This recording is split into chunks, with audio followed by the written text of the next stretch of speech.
Picture this: you're scrolling through your phone, tapping away on a keyboard, or even standing in line at a coffee shop. Every single one of these mundane moments is invisibly shaped by rules written thousands of years ago. That's right, ancient laws, carved into stone and whispered through centuries, still dictate the way we live, work, and even argue with our neighbors. Take Hammurabi's code, for example. That Babylonian king's laws from nearly 4,000 years ago didn't just vanish into dust. Instead, they became the blueprint for an eye, justice echoing in courtrooms today. And here's the wild part: Hammurabi isn't alone. Across deserts, oceans, and forgotten empires, 30 ancient laws have clung to humanity like shadows, bending the modern world to their will. Some are hidden in plain sight, like the silent rules that govern your paycheck or the way your city is laid out. Others are more startling, like the ancient Roman law that still decides who gets your stuff if you don't leave a will. Think about that for a second. A dead emperor's whim could determine who inherits your grandmother's china or your favorite chair, but why should you care? Because these laws aren't just dusty relics. They're the reason some countries drive on the left side of the road while others don't. They're why your boss can't just decide not to pay you. They're even the hidden force behind why you can't legally marry your cousin in half the world. Thank you, medieval church. This isn't just history, it's the invisible cage of rules we all live inside without even realizing it. And over the next 30 revelations, we're going to crack open that cage together. You'll never look at a traffic ticket, a wedding ring, or even a loaf of bread the same way again. Because once you see these ancient laws lurking behind everyday life, there's no unseeing them. So ready to meet the ghosts of lawmakers past, trust me, they've been here all along. Take that moment when someone rear-ends your car. You don't grab a hammer and smash their headlights in return, at least not legally, but the idea that punishment should fit the crime. That's Hammurabi's doing. Nearly 4,000 years ago, the Babylonian king had laws carved into an 8-foot-tall stone pillar, and one rule stood out. If a man destroys the eye of another man, they shall destroy his eye. Sounds brutal, right? But here's the twist: it wasn't just about revenge, it was about balance. For the first time in history, punishment had limits. No more burning down a village because someone stole your goat. The penalty had to match the harm. Fast forward to today, and you'll spot Hammurabi's ghost everywhere. Take punitive damages in court cases. When a company knowingly sells a faulty product that hurts people, judges don't just order them to refund the cost, they slap on extra fines as a warning. That's lex talionis in a modern suit and tie. Even the concept of an eye for an eye lingers in public debates about justice. Should a thief repay what they stole? Should a fraudster face financial ruin? These questions trace straight back to that stele in Mesopotamia. But here's what most people miss: Hammurabi's code wasn't just about punishment. It was about fairness. The law applied differently to nobles, commoners, and slaves. Yes, a glaring flaw, but the core idea was revolutionary. Justice wasn't just the whim of a king or a mob. It had rules, and those rules still whisper in our legal systems, from small claims court to billion-dollar lawsuits. Next time you hear someone say, "They got what they deserved," remember, you're hearing the echo of a law written in stone before the pyramids were finished. But here's the uncomfortable truth about Hammurabi's so-called fairness: it wasn't equal for everyone. Crack open those ancient stone laws, and you'll find a brutal hierarchy etched right into the text. If a nobleman knocked out another nobleman's tooth, he'd lose one of his own. But if that same nobleman blinded a commoner, the penalty was just a fine of silver. And if the victim happened to be a slave, the justice was even cheaper, a slap on the wrist, literally worth half the price. This wasn't just justice with scales, it was justice with blindfolds on one eye. Sound uncomfortably familiar? Fast forward to today, and the echoes are deafening.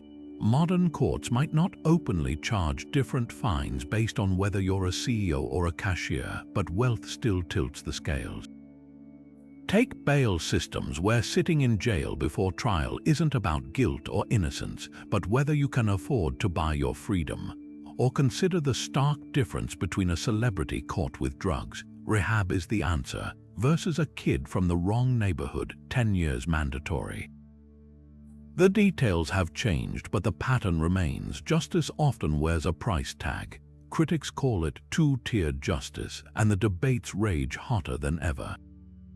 Why do some Wall Street bankers get fines for crimes that would land others in prison? Why do plea bargains where the poor often admit guilt just to avoid ruinous legal fees feel like Hammurabi's silver payments in modern disguise?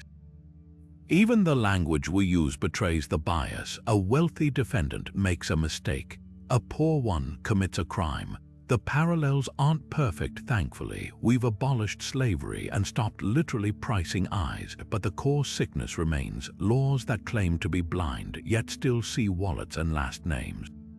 Here's where it gets thorny. Hammurabi's code at least admitted its bias upfront. Today, we pretend the system is neutral while stats tell a darker story.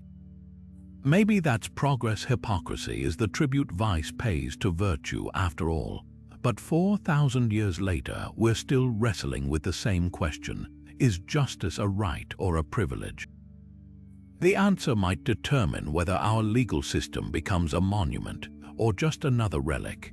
Now let's shift from Babylon's stone pillars to the bustling streets of ancient Rome, where another legal ghost still haunts us, this time in the form of fender benders and slipped and fell lawsuits.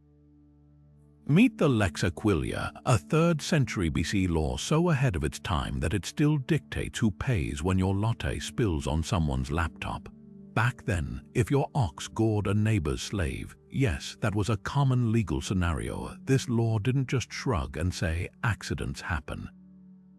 It demanded compensation, not in vague promises, but in cold, hard coin. Sound familiar? That's because Lex Aquilia invented the very idea of you break it, you buy it as legal policy. Fast forward to today, and its fingerprints are all over personal injury law. Ever seen those caution, wet floor signs? Thank the Romans. Their law required people to take reasonable care or face the consequences. Modern negligence claims, from car crashes to medical malpractice, all trace back to this simple principle: if your actions or inactions harm someone else, you owe them. Take rear-end collisions. The driver who wasn't paying attention isn't just morally responsible. They're legally on the hook for repairs, medical bills, even emotional distress. That's not just common sense, it's Lex Aquilia in a rearview mirror. But here's where it gets fascinating. The Romans didn't stop at obvious harm. Their law also covered indirect damage, like if you negligently let a fire spread to a neighbor's vineyard. Today, that logic fuels everything from pollution lawsuits to holding social media liable for harmful content. Critics might call it frivolous litigation, but the core idea remains unchanged. Accountability shouldn't vanish just because harm wasn't intentional. Yet for all its brilliance, Lex Aquilia had blind spots. Women, non-citizens, and the poor often found their claims dismissed or undervalued. Some things, it seems, never change, but neither does our struggle to fix them. Every time a jury awards damages or a judge rules on negligence, they're not just interpreting modern statutes, they're channeling debates that once echoed through the Roman Forum. And that's the real power of ancient laws. They force us to keep asking, who pays, who gets paid, and who decides? The answers evolve, but the questions, those are eternal. Imagine this: you're scrolling through social media when a post pops up claiming you cheated your customers. It's a lie, but the damage is done. Your reputation tanks, clients vanish, and your stomach sinks. 2,000 years ago, a Roman citizen would have faced the same gut punch, and they had a law for it. Meet the actio injuriarum, Rome's answer to personal attacks long before tweets and tabloids. This wasn't just about broken bones or damaged property. it protected something far more fragile: dignity. If someone publicly shamed you, spread lies, or even insulted you in the marketplace, this law let you drag them to court and demand restitution. Sound like modern defamation suits? That's no coincidence. Fast forward to today, and actio iniurarum's DNA is everywhere. Take libel cases against newspapers. When a publication prints false claims that wreck someone's career, the victim can sue for damages. That's pure Roman logic. Or consider online harassment lawsuits, where courts weigh the emotional toll of relentless bullying. Even privacy laws, like the right to sue when intimate photos are leaked without consent, trace back to this ancient idea: emotional harm deserves compensation. But here's where it gets spicy. The Romans didn't just award money, they demanded public apologies. Picture a senator forced to stand in the forum and retract his lies. An early version of today's correction notices buried in newspaper fine print. Yet for all its foresight, actio iniurarum had glaring gaps. Enslaved people couldn't file claims, and insults between social equals often got brushed off as boys will be boys. Some battles never change. Modern courts still wrestle with these ghosts. When a celebrity sues a gossip site, is it about justice or silencing critics? Should a meme count as defamation? The Romans would have loved these debates. Their law set the stage for a question we still can't answer: where's the line between free speech and abuse? Every time a jury awards damages for a ruined reputation, they're not just interpreting statutes, they're stepping into a courtroom first built with Roman stone. Ancient Athens had a radical solution for dealing with troublemakers, one that didn't involve prison cells or executioners, but broken pottery. Every year, citizens would scratch the name of a powerful figure they feared onto a shard of clay called an ostracon. If enough votes piled up, that person was exiled for 10 years, no trial, no appeal, just a one-way ticket out of town. This was ostracism, democracy's early answer to the question: what happens when someone gets too popular, too polarizing, or just too dangerous? At first glance, it sounds shockingly modern. Replace pottery shards with trending hashtags, and suddenly ostracism feels eerily like cancel culture, swift, crowd-driven punishment outside the legal system. But the Athenians weren't just silencing critics. The target wasn't random. It was often a would-be tyrant, a general with too much war glory, or a wealthy elite bribing their way into power. Ostracism wasn't revenge, it was a circuit breaker for democracy, a way to prevent one voice from drowning out all others. Now flip the calendar to today. When social media mobs demand a celebrity's downfall over a decade-old tweet, or politicians face impeachment for abuse of power, the rhythm feels familiar. But here's where the comparison gets messy. Athenian ostracism had strict rules: one annual vote, a 6,000 vote threshold, and a time limit on exile. Modern outrage has no such guardrails. A viral scandal can erupt at any moment, and exile now means career annihilation with no expiration date. Yet the core tension remains the same. How does society handle people who weaponize their influence?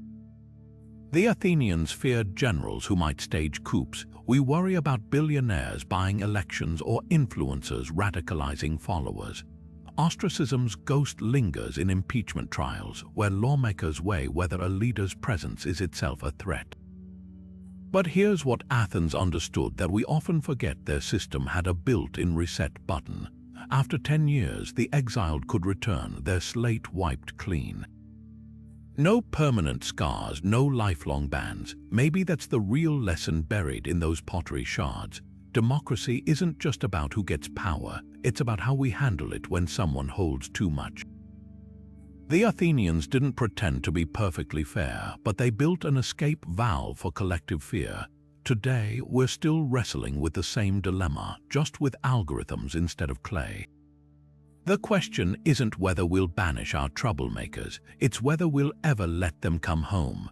Before smartphones, before newspapers, even before parchment scrolls, Rome had the 12 tables. Picture a city square in 451 BCE where bronze tablets stood bolted to the forum's heart, etched with laws every citizen could read for the first time in history.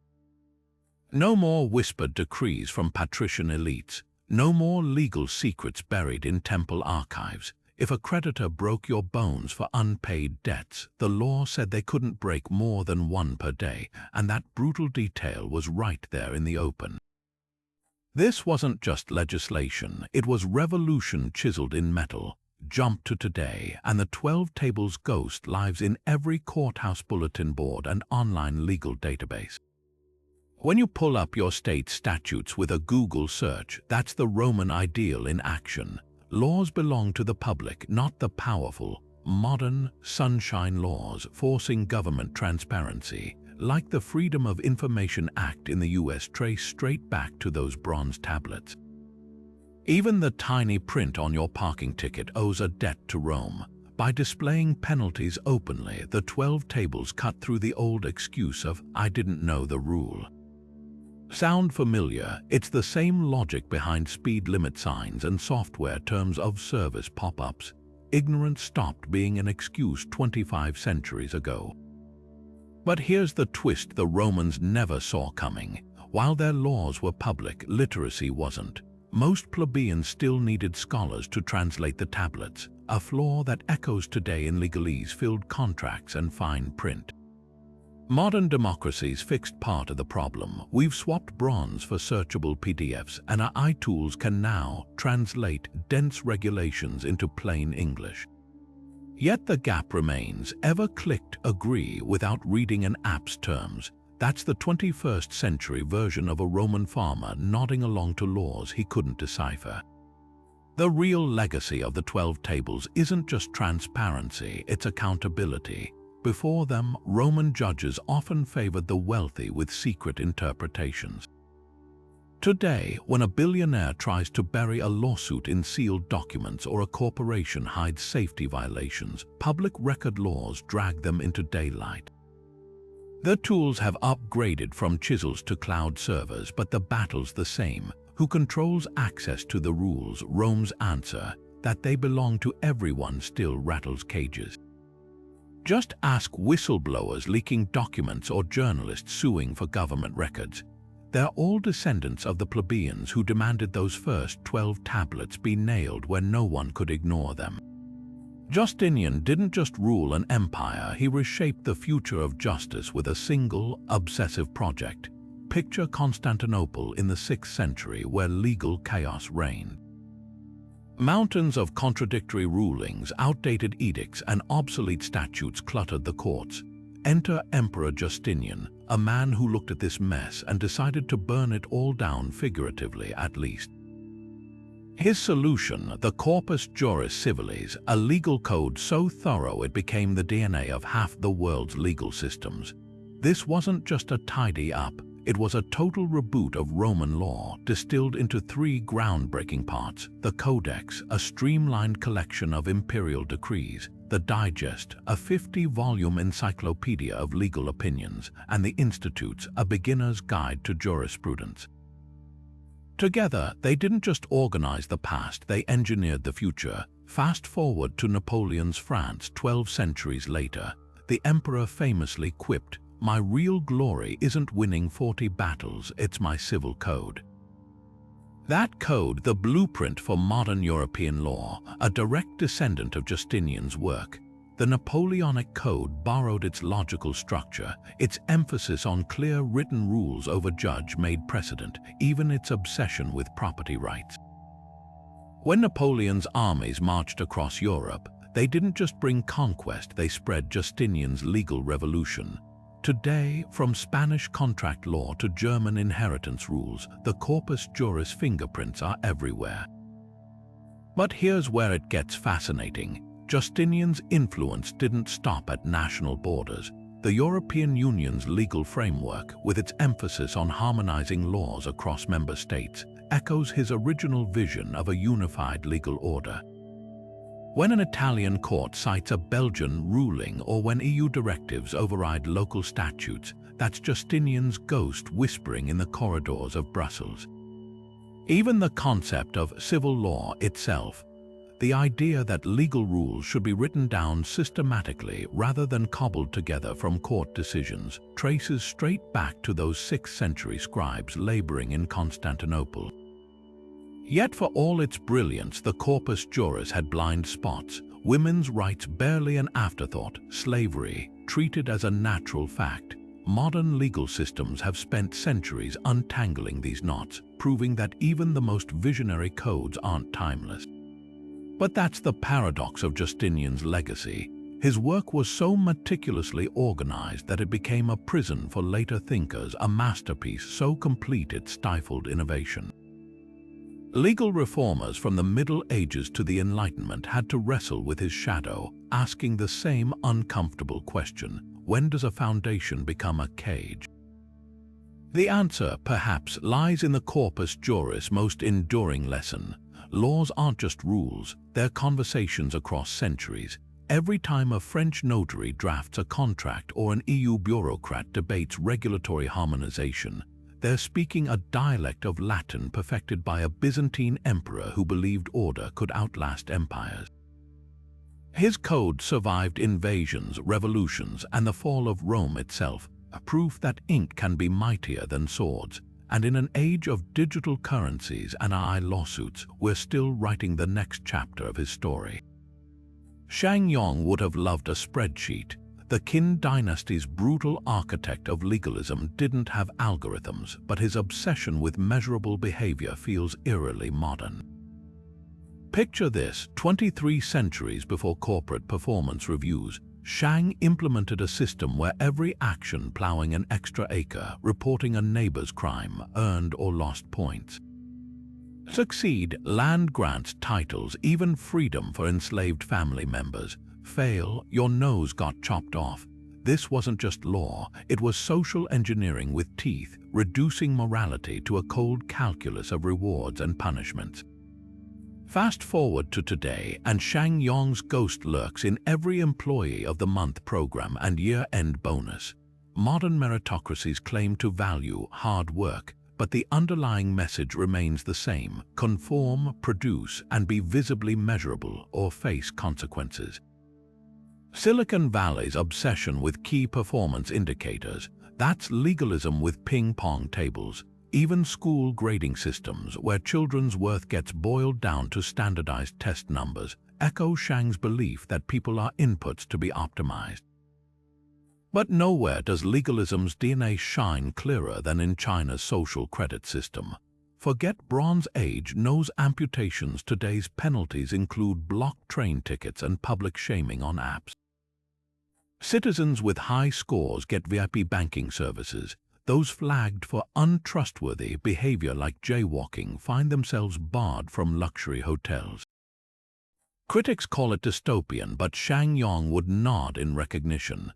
His core philosophy, that humans require rigid incentives to behave, has simply upgraded from bamboo scrolls to facial recognition. Here's where it gets uncomfortable. Legalism worked terrifyingly well for the Qin. It unified warring states into an empire by making every citizen a cog in the machine. But the cost: a society where trust vanished, neighbors spied on each other, families turned in relatives, and creativity withered under the weight of compliance. Sound familiar? Modern workplaces praising hustle culture, while mental health crises surge, suggest Shang's trade-off never really left us, yet there's a twist. Legalism's greatest flaw, its inability to account for human unpredictability, might also be its undoing. The Qin dynasty collapsed within decades, buckling under the very rigidity it enforced. Today, as China's social credit system faces pushback and Western meritocracies grapple with burnout epidemics, we're relearning an ancient lesson. Systems that reduce people to data points often forget what makes societies resilient. Shang Yong's laws built an empire, but they couldn't make it last. The question hanging over our modern versions is just as stark. Can you algorithmize humanity without destroying what actually makes it work? Deep beneath the pyramids, where pharaohs faced judgment in the afterlife, their hearts weren't weighed against gold or jewels, but against a feather. This was Maat, ancient Egypt's goddess of cosmic order, whose single ostrich feather represented truth, balance, and harmony. To pass into eternity, your heart couldn't be heavier than that feather. No lies, no unrighted wrongs, no debts left unpaid. It wasn't just mythology, it was a legal philosophy that shaped one of history's most enduring civilizations. And today, Maat's scales are tipping again, not in Juat, the underworld, but in courtrooms from South Africa to Canada.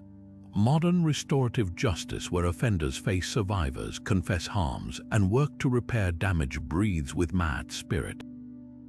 Take Rwanda's Gacaca courts after the genocide. Instead of life sentences, perpetrators stood in villages they'd terrorized, listened to victims' families, and rebuilt homes they'd destroyed.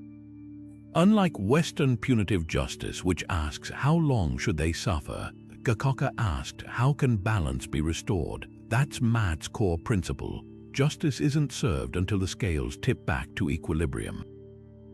Truth commissions, from post-apartheid South Africa to Colombia's peace deals, follow the same sacred geometry. Victims testify, perpetrators confess, often in exchange for amnesty. The goal isn't vengeance, but collective truth, another pillar of Maat. Consider Canada's reconciliation efforts with Indigenous communities, where residential school survivors share stories while former staff confront their roles. Painful, absolutely, but like the feather's measure, these processes weigh honesty against denial, accountability against oblivion. Here's what the Egyptians understood that we often forget. Justice isn't just about punishment, it's about realignment. When a CEO fined for pollution must fund wetland restoration, that's Maat. When a vandal serves probation by repainting walls they defaced, that's Maat. Even bankruptcy laws allowing debtors to rebuild rather than languish echo her scales. Yet for all its wisdom, Maat had a blind spot. Pharaohs still ruled as gods and slaves built the monuments. Modern restorative justice grapples with similar tensions. Can a murderer planting trees really balance a mother's loss? Should Wall Street bankers dodging prison by funding financial literacy programs get such grace? Maat's feather was perfect, human systems never are, but perhaps that's why her legacy endures, not as a rigid doctrine, but as a challenge. Every time society chooses repair over retribution, we're reaching for that feather, hoping our hearts won't drag us down. Imagine a world where murder didn't mean life in prison. It had a price tag. For the Vikings, justice wasn't about cells or gallows, it was calculated in silver and cattle. This was Wergild, a Germanic legal tradition that turned grief into arithmetic. If a warrior killed your brother, you didn't seek vengeance, you sent a bill. The exact amount depended on the victim's status. A noble's life might cost 600 pieces of silver, while a farmer's was valued at 200. Even body parts had receipts. A severed finger could run you half the price of an eye. Brutal, absolutely, but beneath the cold calculus lay a revolutionary idea. Violence could be settled without more violence. Flash forward to today, and Wergild's ghost lingers in every wrongful death lawsuit. When a corporation's negligence kills someone, courts don't order executions, they award damages. The numbers might seem arbitrary. Why is a CEO's family entitled to millions while a janitor's gets less? But the principle is pure Viking logic, money as proxy for justice. Even life insurance policies echo Wergild, placing literal dollar values on human lives long before tragedy strikes. But here's where it gets thorny. Modern reparations debates, from slavery to colonial exploitation, force us to confront Wergild's unresolved dilemma. Can money ever truly balance the scales? Germany paid billions to Holocaust survivors. The US gave Japanese Americans $20,000 per internment camp survivor in the 1980s. Yet survivors often describe these payments as symbolic, not sufficient. The Vikings faced the same disconnect. No sack of silver could breathe life back into a slain kin. Perhaps the most haunting legacy of Wergild isn't in courtrooms, but in corporate boardrooms. When automakers calculate whether recalling faulty cars is cheaper than paying off occasional crash victims, a real calculus called the Ford Pinto memo, they're replaying Viking-era math with spreadsheets. The difference: Vikings at least admitted they were pricing lives. Today, we dress it up in terms like cost-benefit analysis, but the bloodstains on the ledger remain. Yet buried in Weigild's grit is a glimmer of something radical. Unlike Hammurabi's eye for an eye, it acknowledged that some harms can't be mirrored, only mitigated. When a drunk driver kills a child, no punishment undoes the loss, but college funds for siblings or a trust for the parents. That's where Guild in a suit, wrestling with the same impossible question. What's the closest we can get to justice when perfect justice doesn't exist? The answer still eludes us, just as it eluded the Norse clans who first weighed grief in silver. The Quran's approach to justice might surprise you. It doesn't just demand an eye for an eye, it demands a perfectly matched eye. This is Qisas, Islam's principle of measured retaliation, where the punishment must mirror the crime with near mathematical precision. If someone blinds another, Islamic courts historically could order the perpetrator's eye removed, but only if the injury was intentional, only if the victim requested it, and crucially, only if the act wouldn't leave the offender worse off than the original victim. This wasn't barbarism, it was a calibrated system where proportionality ruled supreme. Unlike Hammurabi's rigid eye for eye formula, Qisas introduced caveats. Was the act accidental? Could the victim afford to forgive? Was compensation possible? The Quran even explicitly praises those who choose mercy over retaliation, calling it the expiation of evil. Now fast forward to modern Saudi Arabia or Iran, where Qisas still shapes criminal codes, but with 21st century complications. Take a real case from Tehran. A man convicted of blinding another with acid faced the same fate under Qisas. But here's the twist: modern medical experts had to ensure the procedure wouldn't cause excessive suffering beyond the original crime. Courts debated anesthesia, aftercare, even whether psychological trauma outweighed physical justice. These aren't medieval tribunals, they're contemporary courtrooms wrestling with ancient rules in an age of MRI machines and human rights treaties. Yet Qisas sparks fierce debates beyond borders. Human rights groups decry it as cruel, while supporters argue it deters crimes Western legal systems struggle with, like acid attacks, which plummeted in Pakistan after Qisas laws were enforced.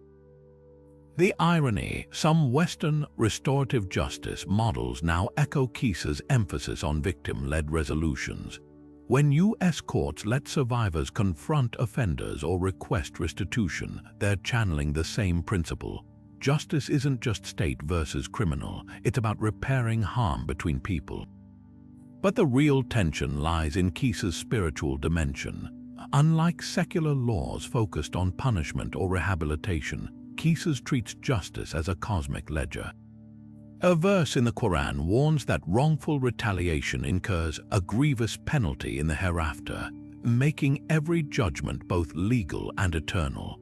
This dual accountability creates strange bedfellows. Hardline clerics insisting on literal eye removals sit alongside reformers arguing that modern prison terms or fines better serve Quranic balance. Here's what gets lost in polarizing headlines: Qisas was never meant to be the default. Islamic scholars stress that forgiveness, backed by financial compensation called diya, is nobler. In some Gulf states, wealthy families now publicly forgive killers for staggering diya payments, turning ancient mercy into a modern PR spectacle. Critics see this as justice for sale. Proponents call it pragmatism in a world where blood feuds once raged for generations. The deeper question Qisas forces us to confront isn't about Islam or the West, it's about the nature of justice itself. Can any system truly balance harm without replicating its brutality? From Texas death rows to Qisas courts, we're all still searching for that elusive equation where punishment fits the crime without becoming one. Walk down any wedding aisle today, and you'll hear echoes of a medieval priest's quill scratching across parchment. Centuries before hashtags and honeymoon registries, the Catholic Church codified marriage into a sacred contract with rules so enduring they've outlasted kingdoms. Take monogamy, that cornerstone of modern unions. It wasn't always the global default. Before the Church's Council of Trent in the 1500s, polygamy lingered in pockets of Europe, and kings often had mistresses with quasi-legal status. But canon law didn't just discourage extra spouses, it branded them as heresy, punishable by excommunication. The message was clear: one partner for life. Fast forward to today, and even secular governments uphold this medieval mold. Divorce may exist, but marrying multiple people simultaneously, still illegal from Tokyo to Toronto. Yet canon law's grip goes deeper than just "till death do us part." Consider annulments, the Church's legal do-over for failed marriages. Unlike divorce, which ends a valid union, annulments declare a marriage never truly existed due to defects at its inception, hidden infertility, forced consent, or even psychological incapacity. This distinction isn't just theological hair-splitting. Modern legal systems adopted the concept wholesale. When a court voids a marriage because one spouse was already wed or underage, that's annulment logic straight from the Middle Ages. Even prenuptial agreements owe a debt to canon law's obsession with valid consent. Medieval clergy required couples to publicly declare willingness to marry, a rule that evolved into today's "speak now or forever hold your peace" moment. Here's where it gets ironic. The Church's strictest rules often birthed unintended freedoms. By insisting marriages required free consent, canon law inadvertently empowered women in an era when they were otherwise property. A 12th century decree nullified unions where brides couldn't say "I do" without coercion, radical for its time. Today, that principle lives on in laws invalidating shotgun weddings or marriages under duress. But the real legacy of canon marriage laws lies in their paperwork obsession. Medieval priests kept meticulous marriage registers, tracking lineages to prevent incest, another church prohibition that stuck. Those records became the blueprint for modern vital statistics offices. Every marriage license filed at City Hall descends from clerics fretting over bloodlines and sacramental validity. Yet for all its influence, canon law's marriage framework is showing cracks. Same-sex unions forced a reckoning with its binary definitions, while rising secularism challenges its moral authority. But even as societies rewrite the rules, the parchment fingerprints of those medieval canonists remain inked into laws, ceremonies, and our very idea of what makes a marriage real. The next time you see a bride in white, a color the Church demanded to symbolize purity, remember, you're witnessing a live performance of a script drafted in the cloisters of a vanished world. In the muddy villages of 7th century England, justice had a price list, and your social standing determined whether you were worth a king's ransom or a peasant's pittance. The Anglo-Saxons didn't just borrow the Viking concept of weregild, they turned it into a meticulously itemized ledger. Kill a nobleman, that'd be 300 shillings, please. Take the life of a common farmer, 60 shillings ought to cover it. Even the loss of a thumb had its own line item, 20 shillings if you were a free man, half that if you were enslaved. This wasn't arbitrary greed, it was a cold-eyed calculation of how much each person contributed to the tribe's survival. A warrior trained for battle was worth more than a shepherd because his death left the community vulnerable. Brutal, maybe, but shockingly honest about how societies value human life when stripped of sentiment. Now zoom ahead to the modern workplace, where that same calculus plays out in sterile conference rooms. When a factory worker dies in a machinery accident, insurers don't just cut a blank check, they pull out actuarial tables calculating lost wages, lifetime earning potential, even the deceased's age and education level. A 40-year-old engineer's family might receive millions. A 65-year-old janitor's spouse gets far less.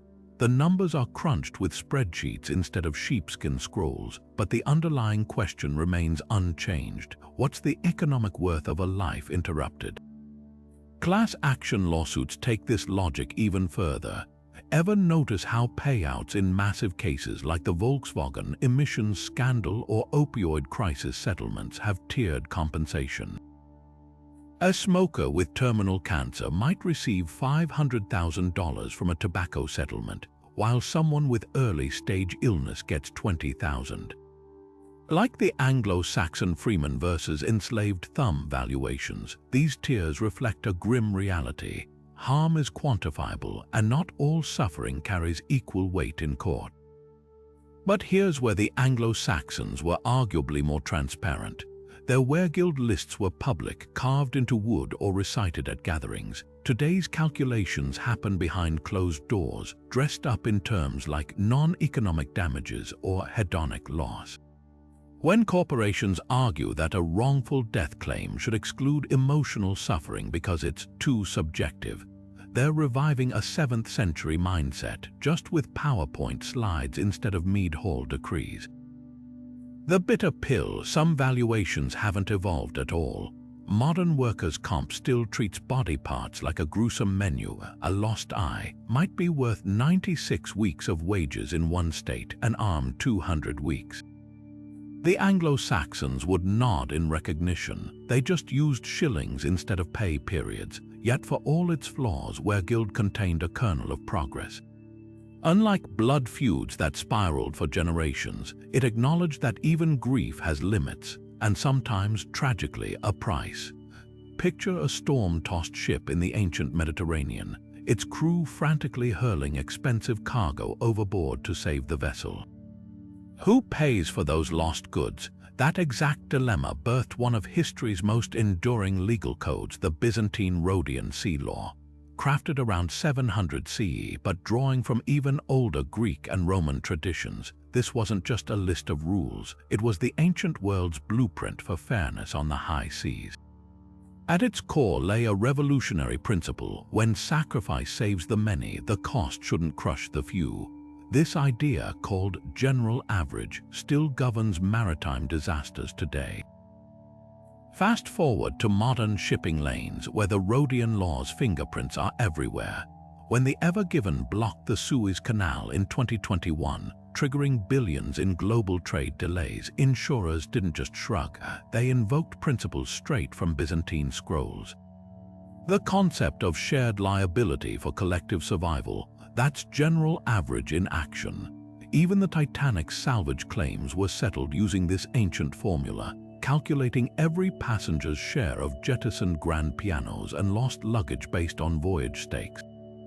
But the Rhodians didn't stop at cargo disputes. Their laws tackled everything from drunken captains' fines doubled if they caused wrecks to sailor wages payable even if pirates stole the ship.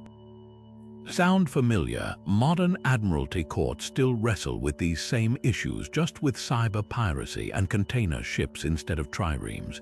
Take the law of the bottom of the sea, which held shipowners liable for goods lost in storms unless they proved the cargo was stowed properly. Today's shipping contracts still force carriers to guarantee seaworthiness, a direct descendant of that Byzantine burden of proof. Here's where it gets fascinating. The Rhodian code's influence slithered ashore too. Ever heard of jetty fees? Those port charges trace back to its rules about docking rights. Even the idea that a ship's master can pledge the vessel as loan collateral comes from Byzantine maritime pawnshops. But the real legacy lies in how these laws balanced competing interests, protecting sailors from starvation wages while ensuring merchants couldn't sue over acts of God. Yet for all its foresight, the Rhodian law had blind spots. Women were barred from ship ownership, and slave crews had no recourse against abuse. Modern maritime law has mostly corrected these injustices, but fresh dilemmas arise. When an autonomous cargo ship leaks oil, who's liable? The AI programmer or the absentee owner? The Rhodians never imagined such questions, but their framework, that shared peril demands shared solutions, still guides the debate. Perhaps that's the ultimate test of a legal system, whether it can weather centuries of storms. From Byzantine grain ships to Panamax tankers, the Rhodian sea law proves some ideas don't sink, they evolve. Next time you order overseas delivery, remember, your package journey is still governed by rules written when Constantinople ruled the waves. Buried in the ancient Sanskrit verses of the Manusmriti lies a social blueprint so rigid it still seeps through the cracks of modern South Asia. Written around 2,000 years ago, this Hindu legal text didn't just suggest a hierarchy, it codified caste into divine law, with Brahmins at the top and Dalits, once called untouchables, condemned to lifetimes of pollution and servitude. The rules were chillingly specific. Lower castes couldn't drink from the same wells, walk the same streets at the same time, or even let their shadows touch those of purer citizens. Fast forward to today, and while India's constitution has banned caste discrimination since 1950, the Manusmriti's ghost lingers in village wells with separate drinking cups, in factory floors where Dalit workers scrub toilets but never handle food, and in university cafeterias where segregated seating erupts into protest. The Manusmriti's most insidious legacy isn't just prejudice, it's the idea that inequality is sacred. Unlike secular class systems, which at least acknowledge mobility, this text framed caste as cosmic law. Your birth determined your dharma, your spiritual duty, whether as a priest, warrior, merchant, or manual scavenger. Modern apologists often argue these rules were contextual, but the damage was done. When bigotry wears the cloak of holiness, it outlives its legal repeal. Take India's ongoing honor killings. When upper caste families murder daughters who dare marry Dalit men, they're not just defying modern law, they're obeying Manusmriti's commandment that mixing castes pollutes the lineage. Yet here's where it gets complex. The Manusmriti wasn't a monolith, it contradicted itself, offering loopholes for those who could afford them. Wealthy lower caste kings sometimes bought Brahmin status through donations, a practice echoing today's caste certificates forged for government jobs. Even the text's famed rigidity had cracks. Verses acknowledging that times of crisis could suspend caste rules foreshadowed modern affirmative action debates. The real battleground now is the digital age. Dating apps like Shoddy, Calm still filter matches by caste, while LinkedIn job posts discreetly request traditional backgrounds. Urban millennials might dismiss caste as archaic, but arranged marriages overwhelmingly stay within boundaries drawn millennia ago. Meanwhile, Dalit activists weaponize the same technology, using YouTube to document caste violence and Twitter to shame discriminators. What the Manusmriti proves is that laws can be rewritten faster than mentalities. Sweden abolished formal nobility in 1974. Britain's House of Lords lost real power centuries ago. But caste, it slithers past constitutions and hashtags, clinging to weddings, funerals, and the quiet horror of a glass of water refused. The irony: the text itself is now largely symbolic. Few Hindus actively study it, yet its shadows stretch longer than any temple spire. That's the power of a law that convinces people it's not man-made, but woven into the universe itself. Perhaps the only way to break such a spell is to expose its banality, to show how divine rules were really about controlling labor and maintaining privilege. When Dalit protesters publicly burn copies of the Manusmriti, they're not just destroying paper, they're trying to smudge out the ink of a contract nobody alive ever signed, but millions are still forced to live by. Between the 11th and 15th centuries, Europe's dusty market towns birthed a legal revolution, not in royal courts, but on the crowded docks and candlelit counting houses where merchants haggled over wool, wine, and spices. This was Lex Mercatoria, the law merchant, a fluid set of rules crafted not by kings or clerics, but by traders who needed justice faster than a snail-paced feudal court could deliver. Picture a Flemish wool merchant and a Venetian banker striking a deal in Champagne.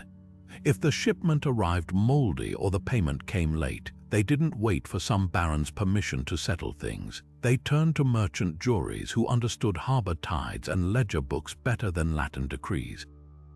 These weren't just business norms, they were the DNA of modern commerce, living on in everything from your online shopping terms to billion-dollar corporate arbitrations. Take in Incoterms, those cryptic abbreviations like CIF or FOB stamped on global shipping contracts. They trace straight back to Lex Mercatoria's need for clarity across languages and borders. When a 13th century Genoese trader wrote Franco Banco on a bill of lading, it meant the seller covered costs until goods reached the buyer's table, just like today's FOB, free on board, designates who pays transport fees. The jargon has modernized, but the goal remains identical: prevent chaos when a cargo of Spanish olives changes hands 6 times before reaching London. Arbitration clauses, the fine print that keeps lawsuits out of court, owe an even deeper debt to medieval merchants. Sick of biased local judges, traders devised their own justice system, with respected elders adjudicating disputes over ale-stained tavern tables. Fast forward to 21st century Silicon Valley, where tech giants bury arbitration requirements in user agreements. The venues swapped oak barrels for Zoom calls, but the principle's unchanged: keep disputes between those who understand the business.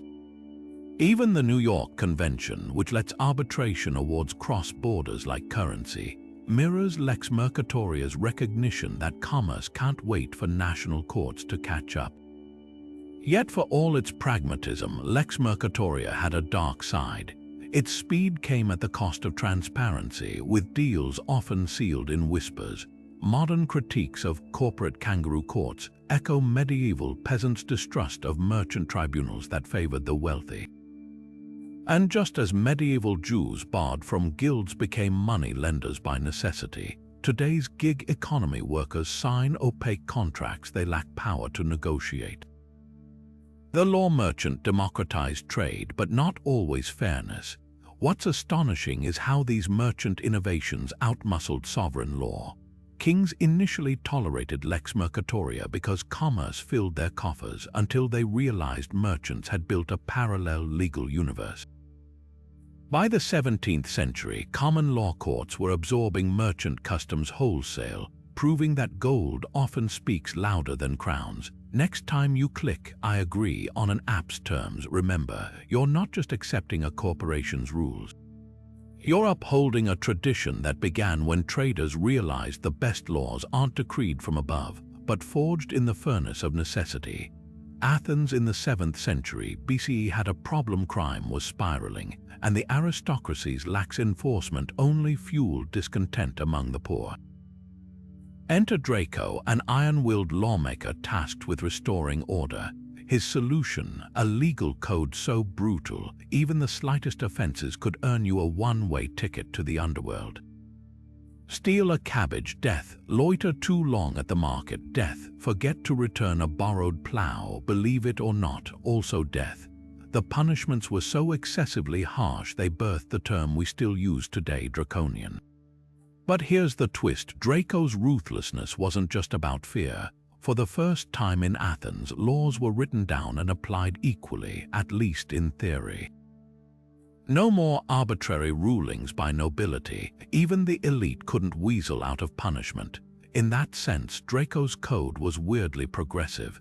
It acknowledged that justice shouldn't hinge on who you knew or how much you paid. Of course, the trade-off was a legal system where jaywalking might as well be murder.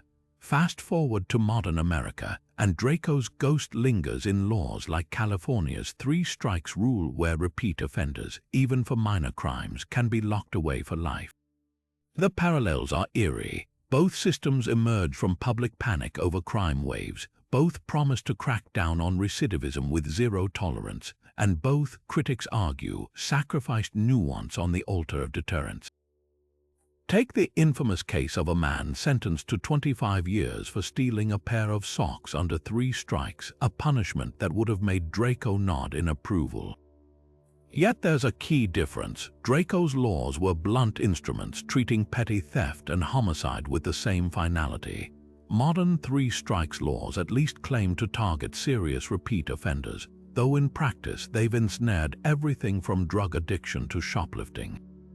And while Athens had no appeals process, modern courts theoretically allow for mitigating circumstances, even if mandatory minimums often tie judges' hands. The real lesson of Draco's experiment: harsh penalties don't eliminate crime, they just push it underground or breed resentment. Within decades, Athenians revolted against his tyranny, replacing the blood-soaked code with Solon's more balanced reforms. Today, as states roll back three-strikes laws amid overcrowded prisons and skyrocketing costs, history whispers a warning: when justice forgets mercy, it sows the seeds of its own undoing. The pendulum always swings back. Just ask the Athenians, who finally decided a stolen cabbage wasn't worth a corpse. 2,000 years before power couples signed prenups in skyscraper law offices, Jewish brides and grooms were hashing out financial details on parchment with rabbis as witnesses. This was the ketubah, a 1st century BC marriage contract so revolutionary, it didn't just promise love and loyalty. It listed exact amounts of silver, property, and support a husband would owe his wife if things fell apart. Imagine that, a document where romance took a backseat to cold, hard logistics. Fast forward to today, and every celebrity prenuptial agreement, from the clauses about cheating penalties to the meticulous division of art collections, owes a debt to these ancient scribes who understood that marriage is both a heart's bond and a financial merger. The ketubah wasn't just ahead of its time, it defied its era. In a world where women were often treated as property, this contract flipped the script. It guaranteed wives compensation if widowed or divorced, a radical safety net when most cultures left women destitute after marital breakdowns. Take the famous ketubah from 5th century Egypt, discovered in the Cairo Geniza. It stipulated that the husband, a spice trader, would pay his wife 15 silver pieces plus the value of her dowry if he divorced her without cause.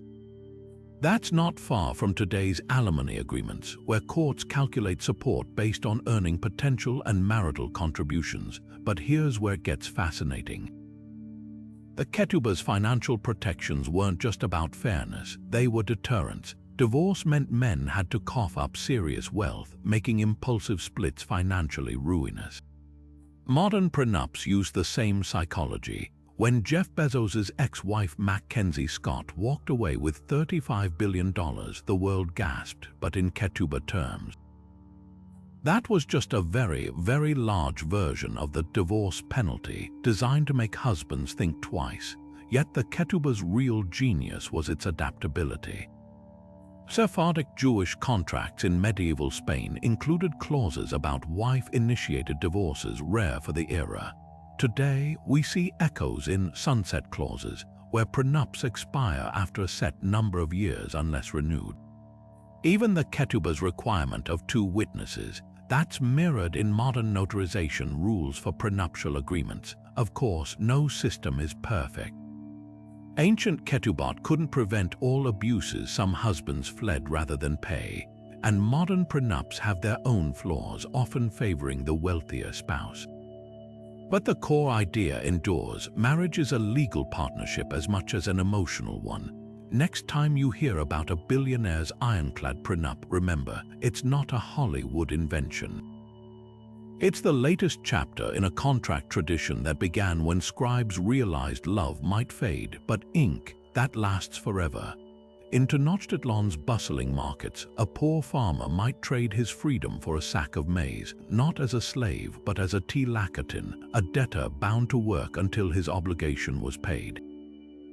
The Aztecs didn't see this as cruelty. It was contractual, a way to keep society running when harvests failed or fortunes turned. But the telakatin system hid a brutal truth: interest piled up faster than labor could erase it. A 3-month debt could stretch into a lifetime, children inheriting unpaid balances like cursed heirlooms. When Spanish conquistadors arrived, they were shocked, not by the practice, but by its scale. Within decades, they'd replaced it with African chattel slavery, swapping one form of bondage for another far worse. Centuries later, the telakatin's ghost haunts modern payday lending. Walk into a neon-signed storefront today, and you'll find the same lethal math: a $500 loan balloons to $3,000 with fees, trapping borrowers in cycles where payments barely nick the principal. Like Aztec debt holders, they're technically free, but when choices are between rent and loan sharks, freedom's a technicality. The difference, we've slapped euphemisms on it. Credit services instead of debt markets, rollover fees instead of chains. Yet here's where history offers hope. Just as the Spanish hypocritically banned telacatin while enslaving others, modern reforms chip away at predatory lending. Nebraska caps payday interest at 36%, a direct descendant of Aztec Emperor Moctezuma Roman II short-lived debt amnesties. Even the term debt slavery entered international law in 1926 via the League of Nations, though enforcement remains patchy. The telacatin's real lesson isn't just about exploitation, it's about how easily societies reframe bondage as fair when it benefits the powerful. From Roman Nexum debtors to 19th century coal miners paid in scrip, the pattern repeats. First comes the loan, then the loyalty, then the slow realization that the system's rigged. But every so often, whether through peasant revolts or voter referendums, the chain snaps. The Aztecs couldn't imagine a world without telacatin. We can. And that's the first step toward building it. When King Philip Roman IV of France died in 1314, leaving no sons, his daughter Isabella might have expected to inherit the throne. But a dusty Frankish legal code from 5 centuries earlier, Salic law, said otherwise. This wasn't just bureaucracy, it was a genetic lockout. Written by Clovis I 6th century scribes, the law declared, "No portion of inheritance shall go to a woman, but the whole inheritance of the land shall belong to the male sex." The reasoning: women couldn't wield swords effectively in battle, so they shouldn't wield scepters in peace. That single clause would reshape European maps for centuries, diverting crowns to distant male cousins rather than letting daughters rule. The ripple effects were staggering. When England's Henry V used Salic law to claim France's throne through his wife's lineage, while simultaneously barring his own daughters from inheriting England, it sparked the 100 Years' War. Layers of irony here. A law excluding women became the excuse for men to slaughter each other over dynasties those very women could have peacefully united. Even Napoleon, that upstart emperor, revived Salic principles in his civil code, ensuring property passed through male lines, a rule that lingered in France until 1972. But here's where it gets uncomfortably modern. Salic law's ghost whispers in today's primogeniture debates. Take Japan's imperial household, where a 12-year-old princess can't inherit the chrysanthemum throne simply because she's female, despite polls showing 85% of Japanese support changing the rule. Or Saudi Arabia's male guardianship system, where women still need permission from fathers or brothers for basic rights. Even the British monarchy only abolished male preference succession in 2013, meaning Princess Charlotte only outranked her younger brother Louis because William and Kate had the good timing to birth him after the reform.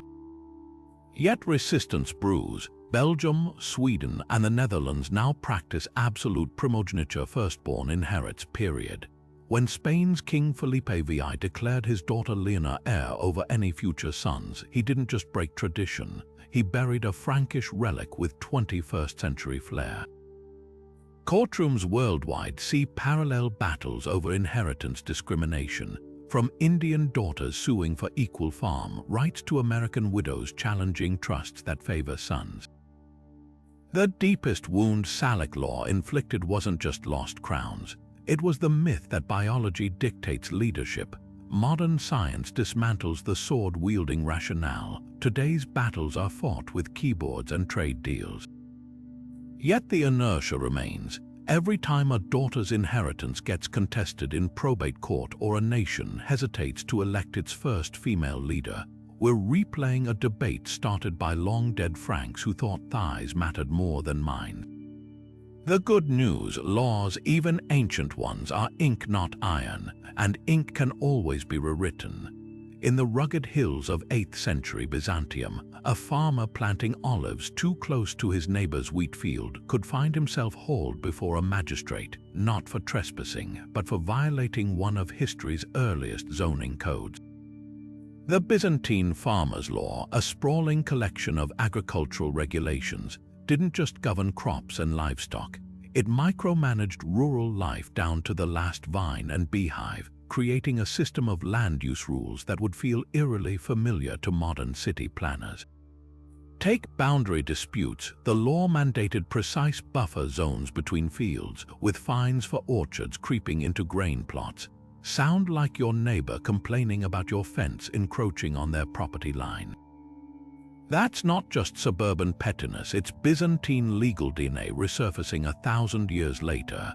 But the farmers' law went beyond mere fences. It functioned like an ancient subsidy program, offering tax breaks to farmers who planted vineyards, a medieval version of today's ethanol subsidies encouraging corn production. If a storm destroyed your crops, the law even provided debt relief, anticipating modern disaster aid for farmers. The parallels don't stop there. Just as the U.S. Department of Agriculture restricts certain animals near irrigation systems, Byzantine inspectors could confiscate goats caught grazing in communal vineyards. The reasoning was equally pragmatic then as now: protect shared resources from individual recklessness. Yet what's most striking is how these regulations balanced private and public interests. A farmer neglecting his field wasn't just harming himself, he risked reducing the village tax base, so the law allowed neighbors to take over fallow land after 2 years. Compare that to contemporary use it or lose it water rights in drought-prone states, where hoarding unused allocations can mean forfeiting them. The Byzantines understood what modern policymakers rediscover constantly: scarcity demands collective rules. Of course, the system had cracks. Wealthy landowners often bribed inspectors to overlook violations, much like today's factory farms lobbying against environmental checks. And while the law protected smallholders in theory, imperial tax collectors still squeezed them dry in practice, a reminder that good regulations mean little without fair enforcement. The real genius of the farmers' law lies in its recognition that agriculture isn't just about dirt and seeds. It's about people competitive corner-cutting, yet forced to cooperate when survival's at stake. Every time a county zoning board debates setback requirements or a government debates farm bailouts, they're walking the same tightrope those Byzantine magistrates did: how to cultivate order without crushing the very livelihoods they're trying to protect. Some dilemmas, it seems, are perennial as olive trees. Imagine spending your entire childhood memorizing thousands of pages of Confucian classics, not for spiritual enlightenment, but because it was the only way to escape poverty and gain power. That was the reality for ambitious young men in 7th century China under the Tang Code, a legal system that didn't just govern crimes and taxes, but engineered society itself through the world's first standardized meritocracy.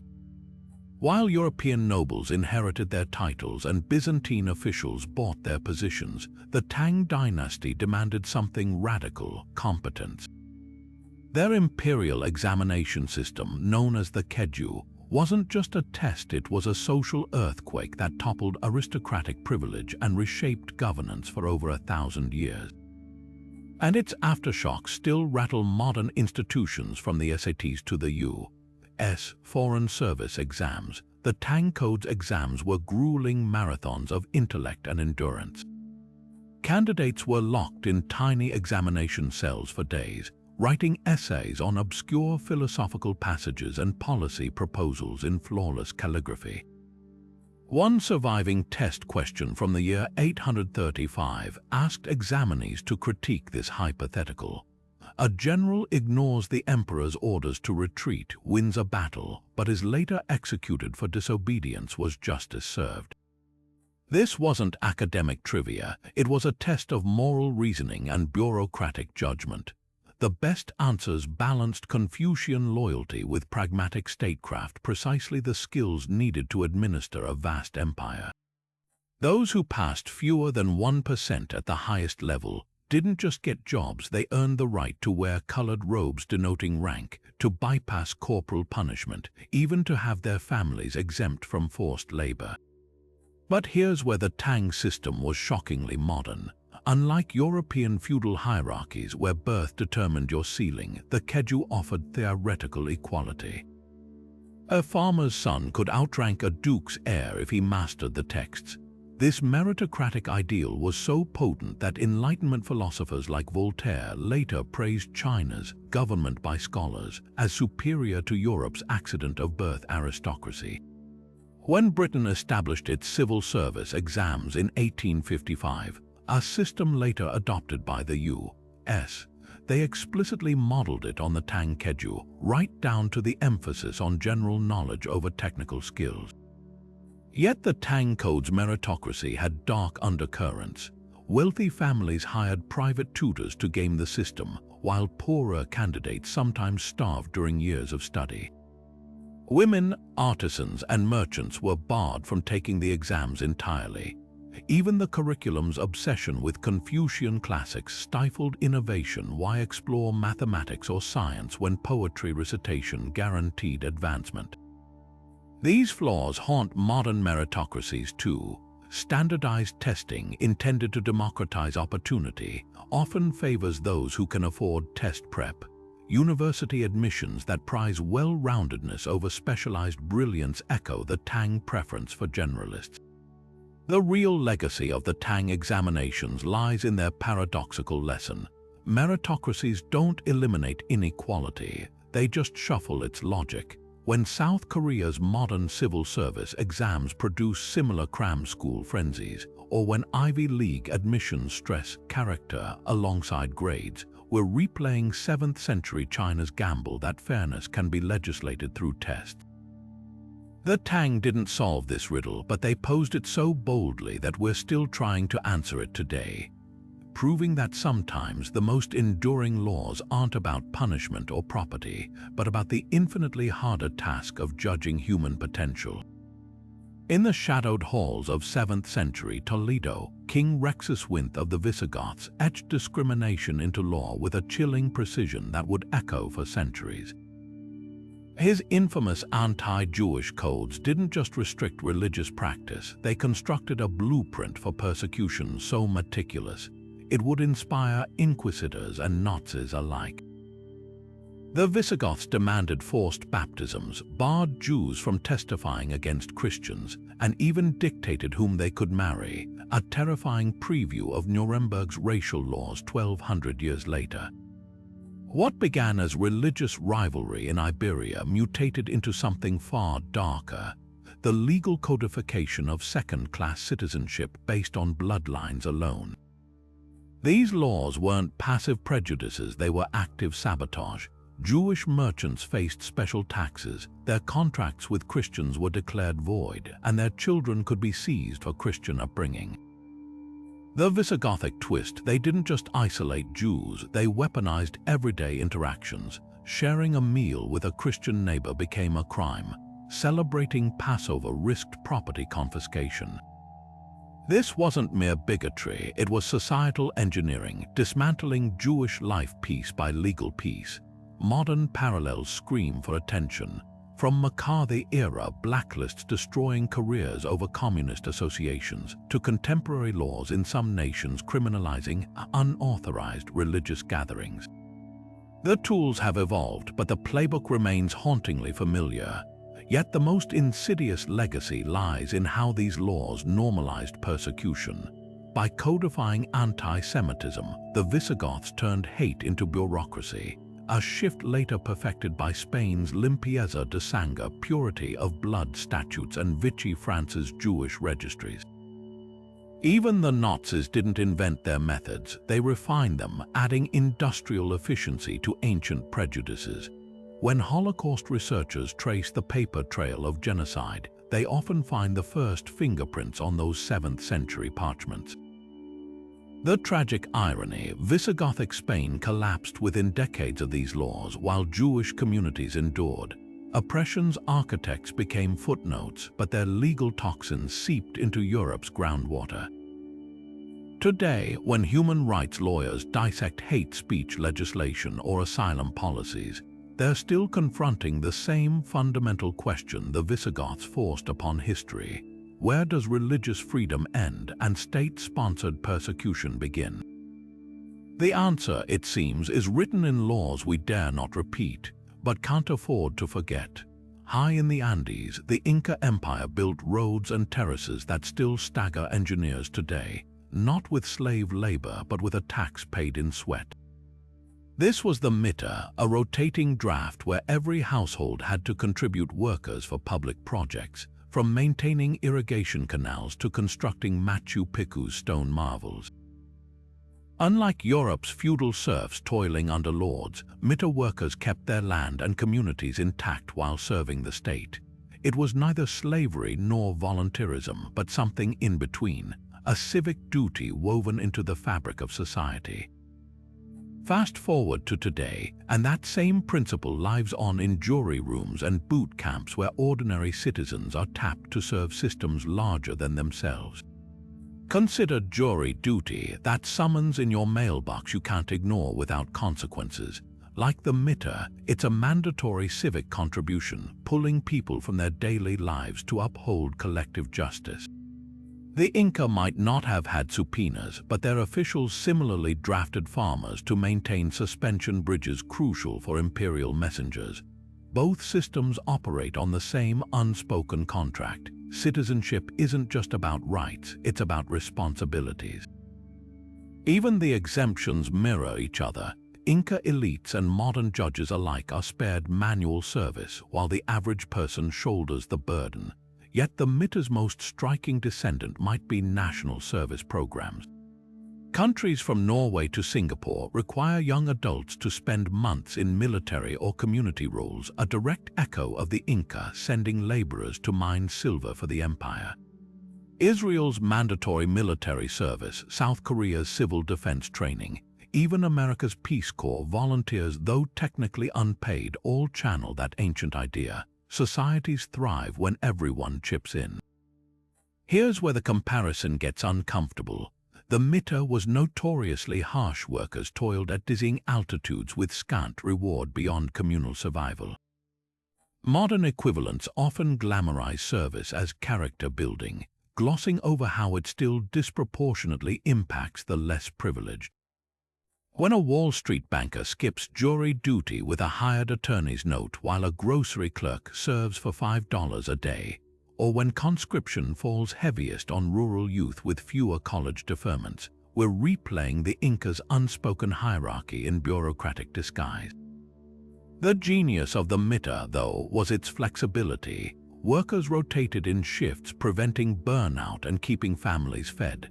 Some modern programs grasp this. Estonia's national service offers educational stipends. France's universal service includes environmental projects. Others, like jury pay that doesn't cover parking, feel like relics of a system that expects sacrifice without sustenance.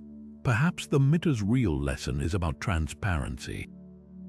The Incas didn't pretend their labor tax was voluntary. They called it what it was, the price of living in a networked society. Today, we dress conscription in patriotism and jury duty in civic pride, but the underlying mechanics haven't changed. Roads, justice, and defense still need hands to build them. The question isn't whether we'll pay that debt, but how honestly we admit it exists.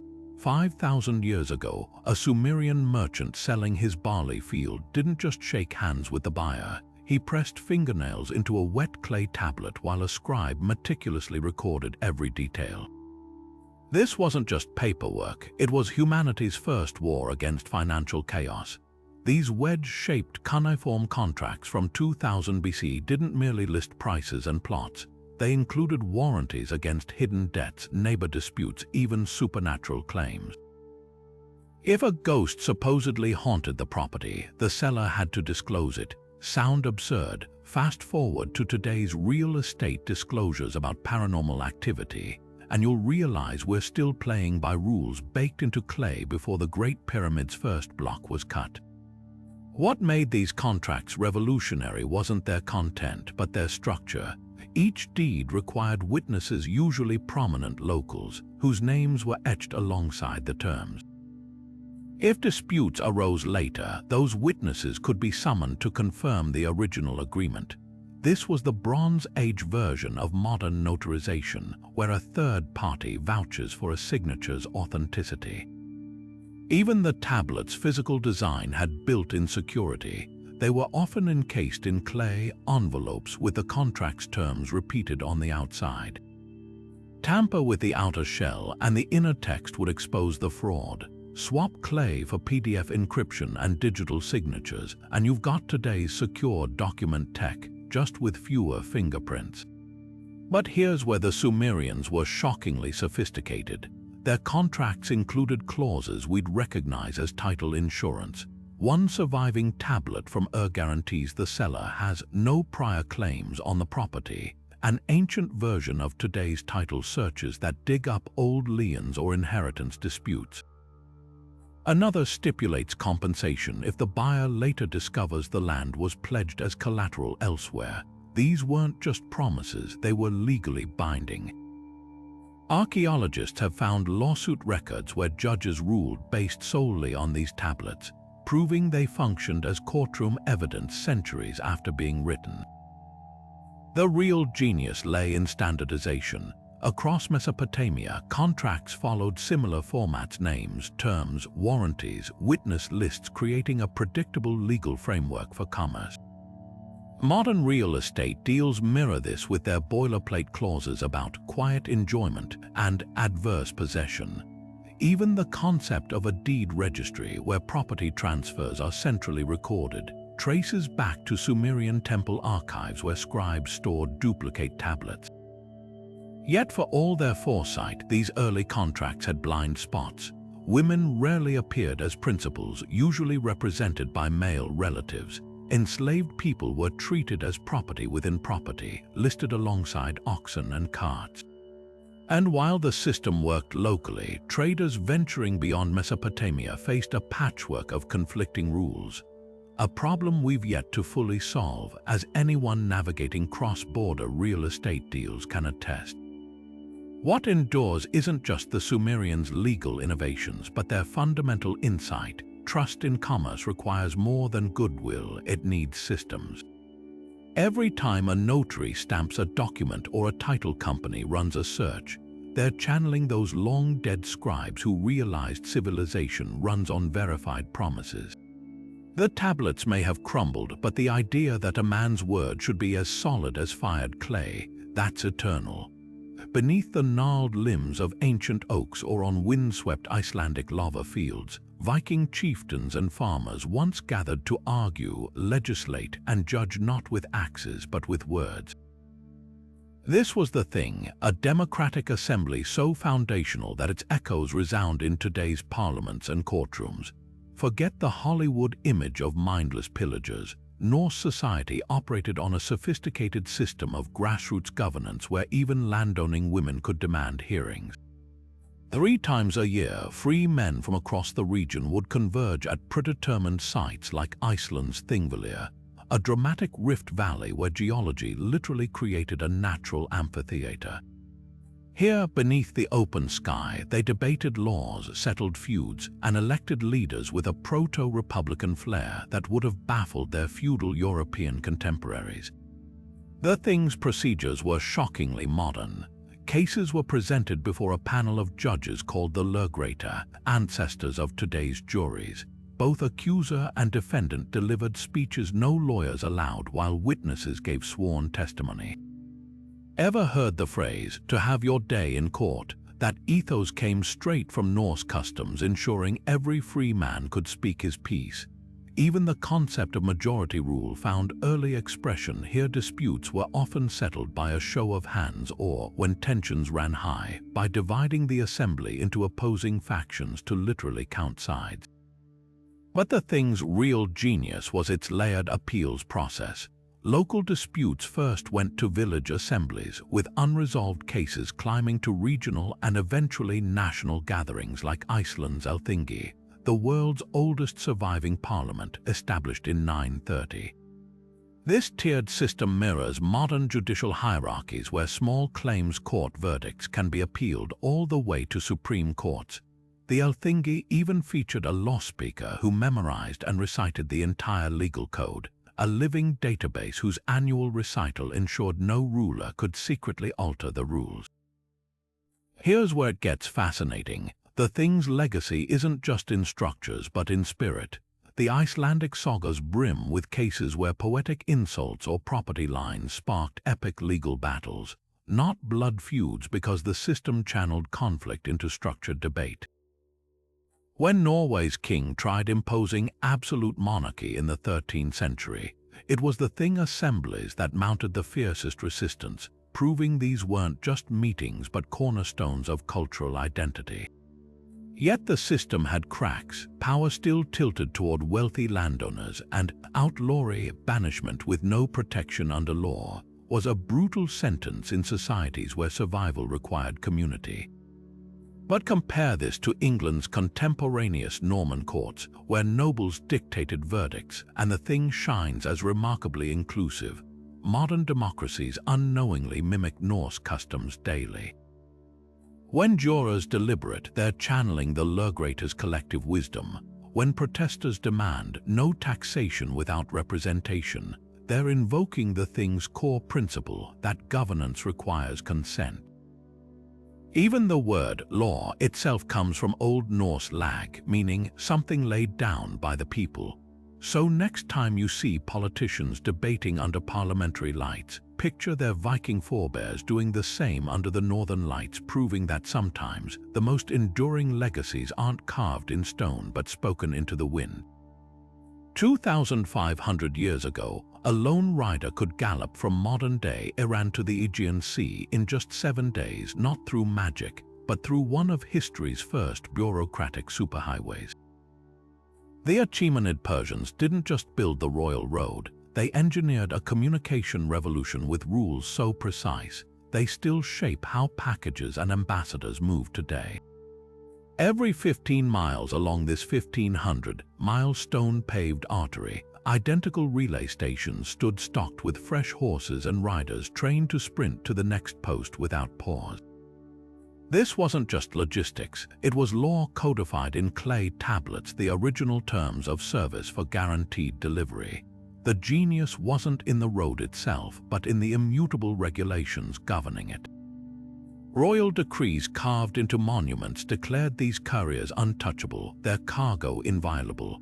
Harming a messenger meant execution, delaying one risked provincial governors losing their titles. Modern postal immunity, where tampering with mail is a federal crime in countries like the U.S., traces straight back to Cyrus the Great's edicts. Even the phrase, neither snow nor rain nor gloom of night, from Herodotus' description of Persian couriers later became the unofficial motto of the U.S. Postal Service. The rules were so effective that when Alexander the Great conquered Persia, he kept the system intact, realizing its value outweighed any pride of invention. But the royal road's influence runs deeper than mailbags. Its relay stations doubled as the world's first diplomatic safe houses, where envoys from Greece or India could rest under armed protection. This created an early form of extraterritoriality, the idea that foreign representatives operate under their own laws while abroad. Today's Vienna Convention on Diplomatic Relations, which prevents host nations from arresting ambassadors or searching their bags, is essentially a polished version of Persian hospitality.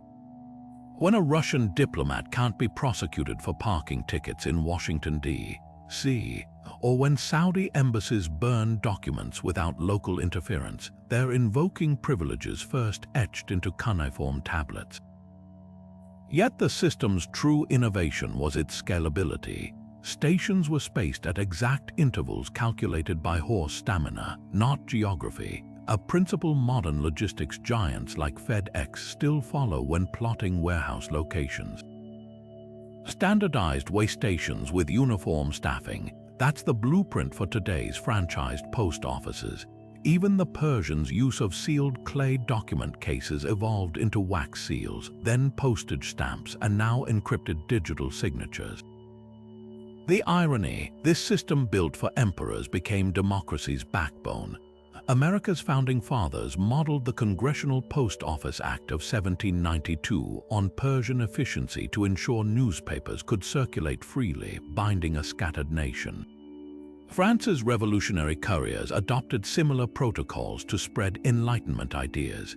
Every time a vaccine vial zips across continents or a peace treaty arrives unaltered, we're riding on roads paved by kings who understood something timeless. Information moves faster than armies, but only if the rules keep it flowing. On the misty shores of New Zealand, a lone fisherman might pause before casting his net, not out of hesitation, but out of reverence for tapu, the Maori system of sacred restrictions that turned nature itself into a legal entity. These weren't just spiritual guidelines, they were enforceable ecological laws carved into oral tradition centuries before the concept of national parks existed. Certain forests were tapu, off-limits for hunting to allow regeneration. Stretch of coastlines became no-fishing zones during breeding seasons. Violators faced more than social scorn, they risked supernatural retribution and expulsion from the tribe. Fast forward to today, and modern conservationists are just catching up to what indigenous Polynesians codified long ago. Survival requires self-imposed limits. The brilliance of tapu lay in its flexibility. Unlike rigid European land ownership, which carved territory into static plots, Maori law recognized that sacredness shifted with need. A river might be declared tapu after a drowning, then lifted once rituals restored balance. A berry patch could become temporarily forbidden to prevent overharvesting. This dynamic approach mirrors contemporary, adaptive management in ecology, where fishing quotas or logging bans adjust based on real-time data. When scientists today debate shifting baseline syndrome, the idea that each generation accepts degraded ecosystems as normal, they're grappling with a problem tapu intentionally prevented by embedding long-term memory into law. But tapu's most revolutionary aspect was its personhood principle. To the Maori, forests, rivers, and mountains weren't resources to exploit but ancestors with legal standing. Modern courts are now echoing this worldview in landmark cases. In 2017, New Zealand's Wanganui River became the first natural entity granted legal personhood, complete with appointed guardians to advocate for its rights, a direct descendant of tapu's sacred stewardship. Similar rulings followed from India's Ganges River to Colorado's Boulder Creek, as judges increasingly treat ecosystems as living plaintiffs rather than property. Yet the clash between tapu and colonial law reveals uncomfortable truths. When British settlers arrived, they dismissed these restrictions as primitive superstition, clear-cutting tapu forests and overfishing protected reefs. The consequences were catastrophic. Deforestation spiked, fisheries collapsed. Only recently have governments begun partnering with Maori tribes to revive tapu practices. In the Tiowara rainforest, once stripped bare by logging, joint management with the Tuho tribe has seen native bird populations rebound by honoring ancestral no-hunt zones. What Western law still struggles to replicate is tapu's built-in compliance mechanism.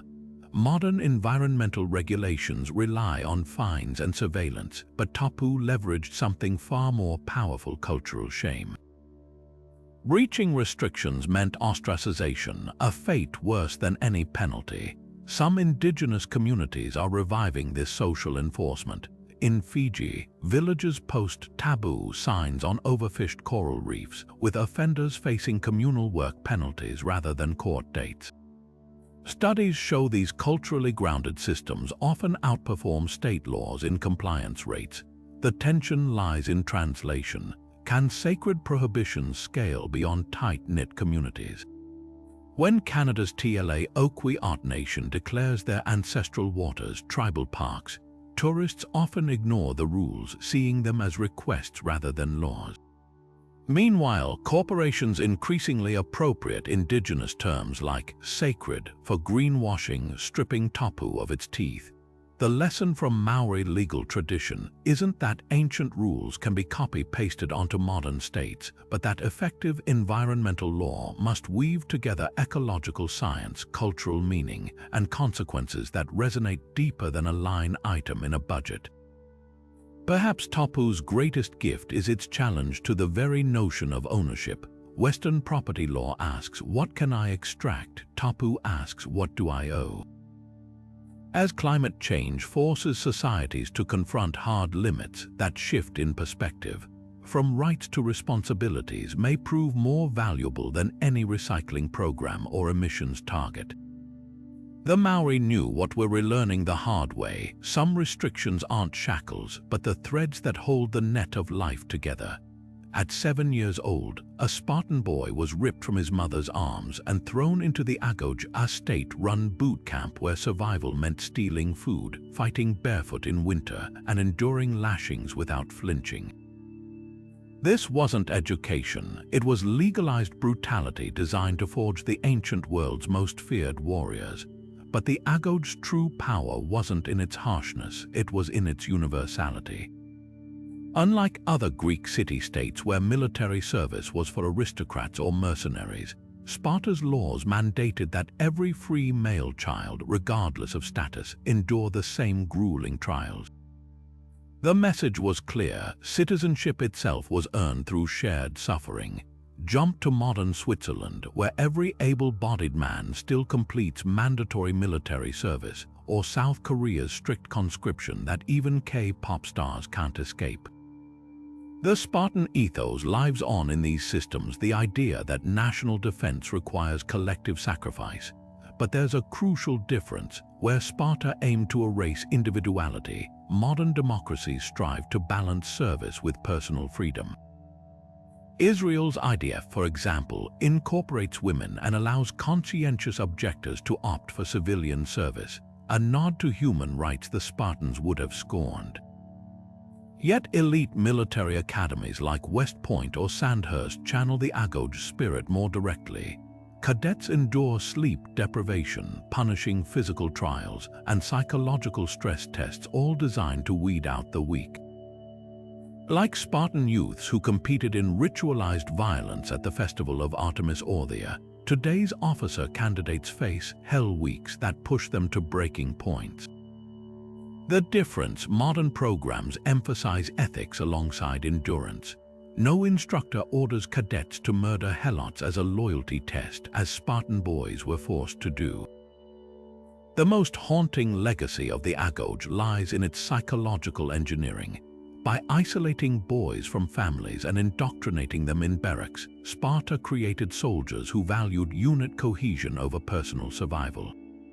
You see echoes in special forces training worldwide. Navy SEAL calling teammates their brothers, Russian Spets as operatives forged in brutal group trials.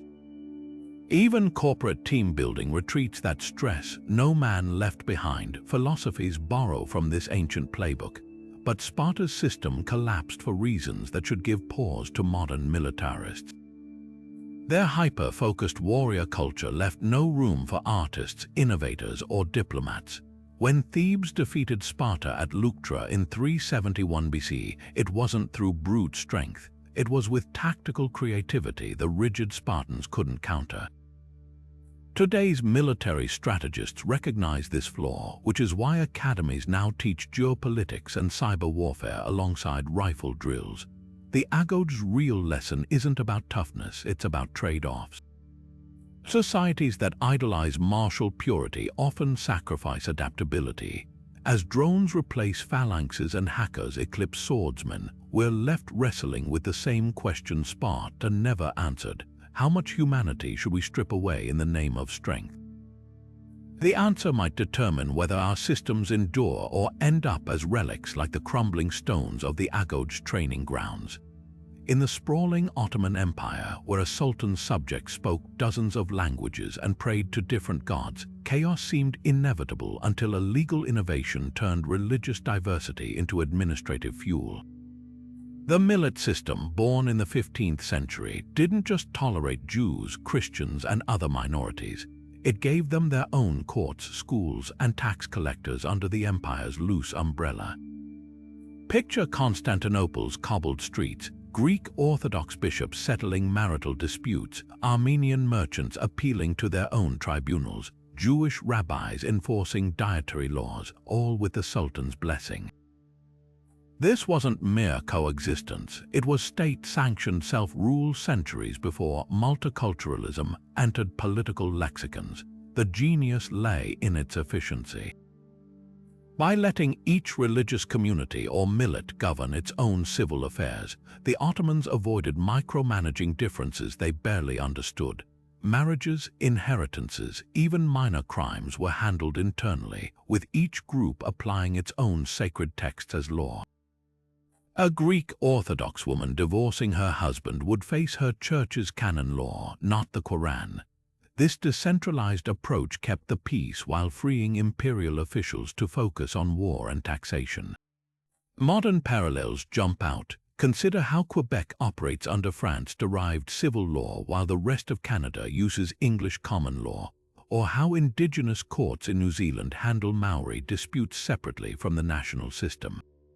But the millet system's legacy cuts deeper than legal pluralism. It pioneered the concept of personal law, where rights and duties attach to identity rather than territory, an idea resurfacing in today's debates over Sharia councils in Britain or Orthodox Jewish debate in arbitration.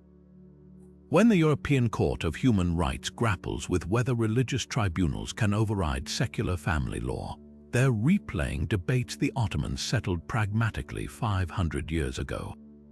Yet the system's flaws were stark. Non-Muslims paid heavier taxes, the jizya, and couldn't testify against Muslims in court, a hierarchy baked into the law.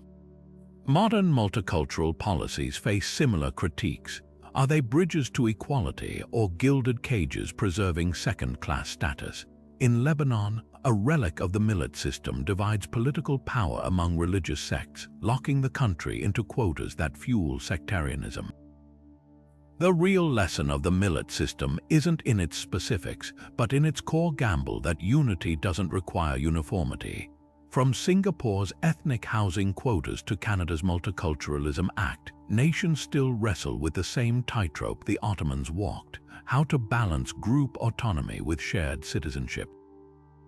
The millet system collapsed when nationalism tore the empire apart, proving that legal pluralism can't outrun the hunger for equal dignity.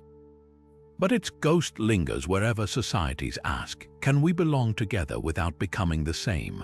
Ireland's rolling green hills once hosted a legal system where poets held more power than warriors, where fines were calculated in cows rather than coins, and where disputes often ended with a recitation of verse rather than a swing of the sword. This was Brehon law, an intricate Celtic justice framework that flourished for over 1,000 years before English conquests erased it from official use. At its heart lay a radical idea: justice shouldn't be about punishment but restoration. Unlike the blood feuds raging across medieval Europe, Brehon judges, often wise elders or even respected bards, were more like referees than rulers. Their goal wasn't to imprison or execute, but to calculate exactly how much butter, silver, or cattle would make a harmed party whole again. Picture a dispute between neighboring clans over a stolen pig. Under Brehon law, the offender wouldn't face hanging or mutilation. Instead, the judge would consult dense legal tracts detailing the animal's age, weight, and even the circumstances of the theft. Was it famine season? Had the thief previously been warned, the penalty might involve returning the pig plus a portion of its future offspring, along with a public apology. This granular approach to reparations foreshadowed modern tort law, where damages hinge on nuanced factors like lost wages or emotional distress. Even the concept of contributory negligence, reducing payouts if victims shared blame, appeared in Brehon text centuries before English courts adopted it. But the system's brilliance extended beyond compensation tables. Brehon law recognized categories of harm that modern legal systems still struggle to quantify. A poet's satirical verse mocking a king could incur heavier fines than physical assault, as words carried immense cultural weight. Compare this to today's defamation lawsuits where reputational damage commands million-dollar verdicts, or emotional distress claims in workplace harassment cases. The Celts understood something we're still grappling with. Not all wounds leave scars. Fast forward to 21st century mediation rooms, and Brehon law's DNA is unmistakable. Modern alternative dispute resolution, where parties avoid court through facilitated negotiation, mirrors the Celtic preference for consensus over coercion. Victim-offender reconciliation programs, popular in New Zealand and Canada, channel the same restorative spirit by bringing harmed and harmer face to face to agree on reparations. Even international conflict resolution borrows from this playbook. Think of truth commissions where perpetrators confess in exchange for amnesty, trading vengeance for collective healing. The most striking parallel lies in Brehon law's treatment of women. Celtic women could own land, initiate divorces, and demand compensation for sexual assault, rights unimaginable in most medieval societies. Some legal tracts even mandated fines for husbands who failed to perform expected household duties. While hardly feminist by today's standards, the system's acknowledgement of women's legal personhood feels startlingly modern compared to contemporaneous systems where women were property. Yet the system wasn't utopian. Status dictated worth. A chieftain's life was literally valued higher than a farmer's. Enforcement relied entirely on social pressure and the threat of ostracism, which worked in tight-knit clans but faltered against outsiders. And when England's Henry Roman VIII outlawed Brehon law in the 1500s, its oral traditions nearly vanished until scholars began piecing together surviving manuscripts centuries later. What makes Brehon law's legacy so vital isn't its archaic cattle tariffs or bardic jurisprudence, but its foundational belief that justice should repair rather than retaliate. Every time a modern mediator helps divorcing couples divide assets without courtroom battles, or a community sentences a vandal to repaint walls instead of jailing them, they're reviving the Celtic vision that law exists not to punish, but to reweave the torn fabric of society. The Brehons would likely nod at our progress, then remind us that some debts can't be paid in gold, but only in genuine restoration. In China's Han Dynasty, a son who dared to strike his father didn't just face social scorn, he could be beheaded. This was the brutal edge of Confucian filial piety, a legal and moral code that transformed family obedience into state policy. 2,000 years later, the echoes of those ancient laws still resonate in courtrooms and nursing homes across East Asia, where duty to one's elders isn't just tradition, it's often the law. Take modern Singapore's Maintenance of Parents Act, where children can be sued for failing to financially support elderly relatives, or South Korea's inheritance laws that penalize offspring who neglect caregiving duties. These aren't just cultural holdovers, they're direct descendants of a system that once mandated 3 years of mourning for deceased parents, during which officials were forbidden from marrying or holding celebrations. The Confucian equation was simple: family harmony equaled social stability. Loyalty to parents wasn't optional, it was the glue holding society together. Texts like the classic of filial piety didn't just advise respect. They prescribed exact rituals, from how often to visit aging parents monthly, with seasonal gifts to the proper tone of voice when speaking to them, gentle, never confrontational. Imperial China took this so seriously that during the Tang Dynasty, the penalty for failing to care for elderly parents matched that of treason.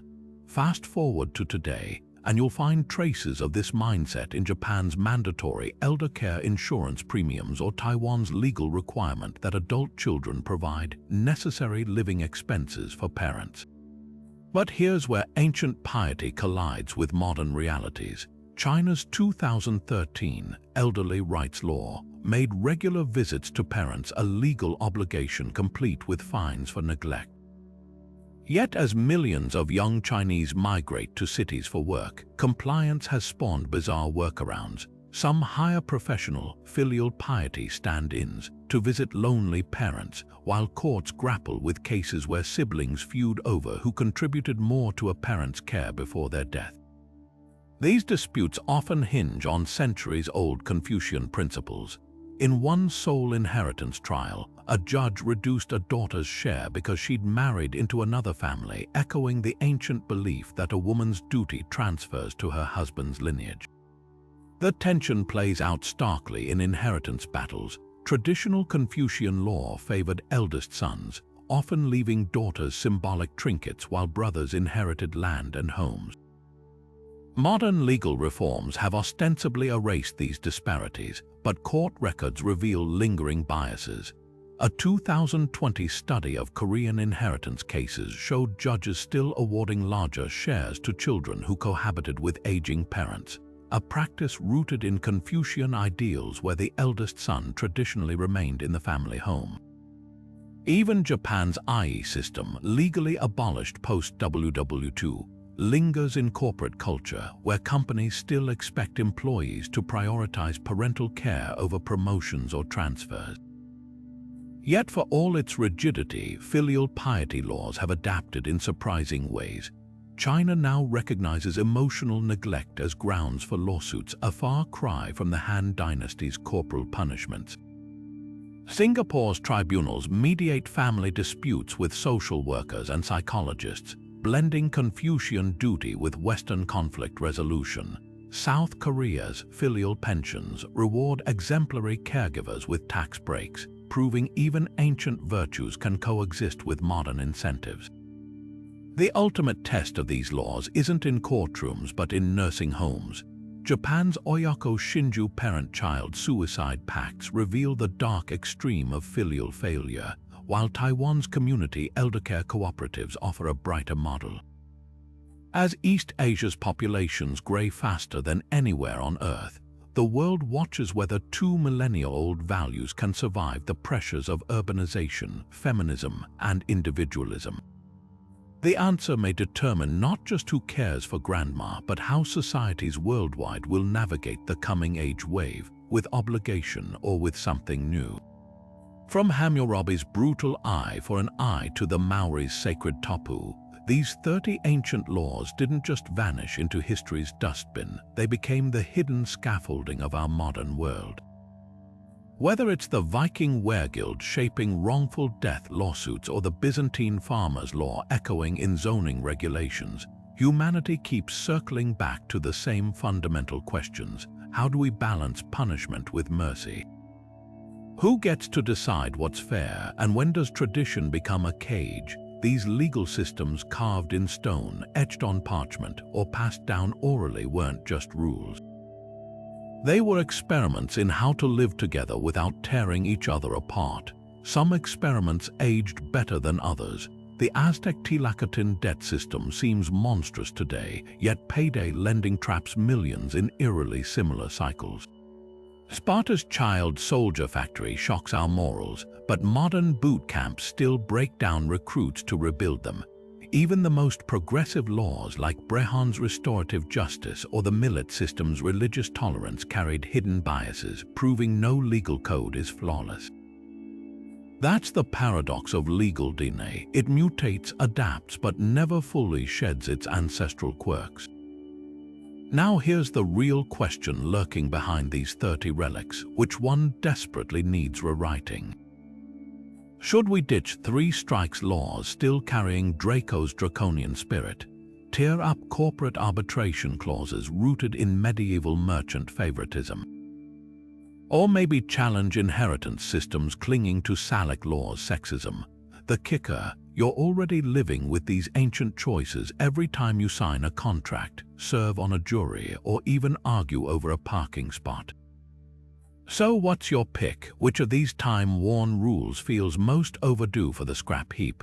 Drop it in the comments, smash that subscribe button, and let's keep this legal revolution rolling. After all, the best laws aren't found in archives, they're written by people who refuse to let the past dictate the future.